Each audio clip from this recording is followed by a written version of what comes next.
For decades now, small fishing villages have lost their traditional cultures one by one as their population moves out and development projects move in. Today, in our weekly special report, we visit two villages on the brink of the same fate, Maoao and Magang, both of which have become the targets of developers that want to build up the area's tourism infrastructure.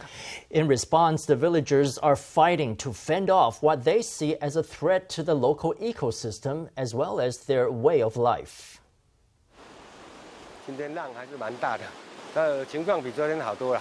A typhoon has just passed. In its wake, fisherman Hsiao Wen-tien has arrived to assess the damage to the tools of his trade. He has long relied on this fishing boat to scour the sea for treasure.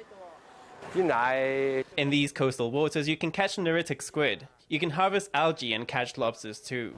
Weather permitting, Hsiao puts on a diving suit, hooks up a net, and heads into the depths of the sea. He goes diving at Maoao Bay, which is Taiwan's first marine conservation area. This bay has converging tides, shoal rocks, and coral reefs that allow algae, lobsters, and other marine animals to thrive. Maoao Bay was designated as a conservation area. Since it has become a conservation area, we have followed a set schedule of fishing times. This summer, locals hung up a banner where it would be most visible. They accused the government of writing the village's death sentence by planning to turn the bay into a yacht harbor. When we heard that our hometown would have some kind of yacht pier built by a consortium and that a road would cut past our family's front door, we felt heartbroken. We were very, very angry. Maoao is located in New Taipei City's Gongliao district. It is located at the easternmost part of Taiwan.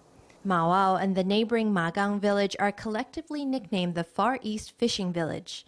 Maoao's highest point is the Sandiaojiao Lighthouse, where visitors can take in the sea views and survey the rustic fishing villages down below. Villagers fear the arrival of construction crews, saying the ecosystem would bear the brunt of the damage. If a yacht pier is built here, any northeast monsoon that blows in would hit a huge obstacle. If you built the pier here, where those three streams flow out, the turbidity of the water would worsen. When streams are allowed to empty into the sea unobstructed, their waters carry out loads of sediment. Locals worry that a concrete yacht pier would act like a wall that blocks the passage of sediment, which would pile up and turn the bay into a backwater. It wouldn't be a yacht pier. It would be a dam for gravel. The coral would die off and tropical fish wouldn't come. Abalone, sea urchins, seaweed, none of them would be able to survive. The yacht pier plan was many years in the making. In the year 2000, the government went full throttle, promoting tourism and charted out a plan for designated yacht harbors. The piers were meant to support a future yacht industry and to give the public access to some more refined recreation. The land surveys required for the project proved extremely time-consuming. 19 years later, Maoao's yacht pier has yet to break ground. But recently, during a public hearing on urban renewal, the project resurfaced. Many experts, including a cultural historian and a scenic area management official, questioned the need for a yacht pier at Maoao. The 4 yacht piers already in existence are underutilized. Basically, they are operating at a loss. A yacht pier built here would be unusable 3 to 4 months of the year. Don't you think that's strange? If a northeast monsoon came in, how would you use it? The Longdong Yacht Harbor is not being used to capacity, and it's only a 20-minute drive from Maoao. It is very close by, so from a management perspective, we would not want to develop a second yacht harbor.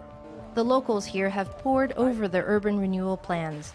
They've discovered that aside from the yacht pier, there's a plan to partially pave over the village streams to build a road. They say they want to do construction here. No way, absolutely no way. Consider that typhoon we had yesterday. The waves reach all the way to here. It's even worse when we get floodwaters from the mountains. If we do construction work here, a huge amount of driftwood would clog up the streams. Everything would be flooded. Aside from its ecology, this area is famous for its stone houses. These houses were built by piling up sandstone rocks found along the coast. The walls are thick, and the houses stay warm in the winter and cool in the summer. Sometimes typhoons are very strong when they make landfall. Our stone houses are built to be sturdy. The stone houses have been documented by professional photographers. Maoao and Magang are the only places in Taiwan where entire settlements of stone houses are preserved. Since 2012, developers have been trying to acquire land here to build hotels. Their plans include areas where the stone houses currently sit. In Magang, 22 residents applied to the new Taipei city government to have their homes classified collectively as a traditional settlement. With such a classification, there would be hope of protecting the stone houses. But the result was a disappointment. The government ruled that the buildings had been out of repair for too many years. The original feel has been completely lost. People moved away, so the family lines and clan histories are no longer there. The historical context and stone texture have lost their integrity. It's very regrettable that Magang fishing village cannot register with us as a traditional settlement. But residents of Maoao and Magang have not surrendered hope.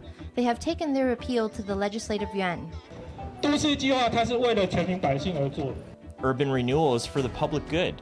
It's not meant to enrich a small number of for-profit organizations. This is my hometown, my roots. Don't destroy my roots. To combat the urban renewal plan, they've traveled far from home to appeal to lawmakers and minimize the damage to their villages. Tourism versus ecology. Which is more important, and can they ever be reconciled? These are the age-old questions. And the locals of the Far East Fishing Village are fighting to add their voice to the debate.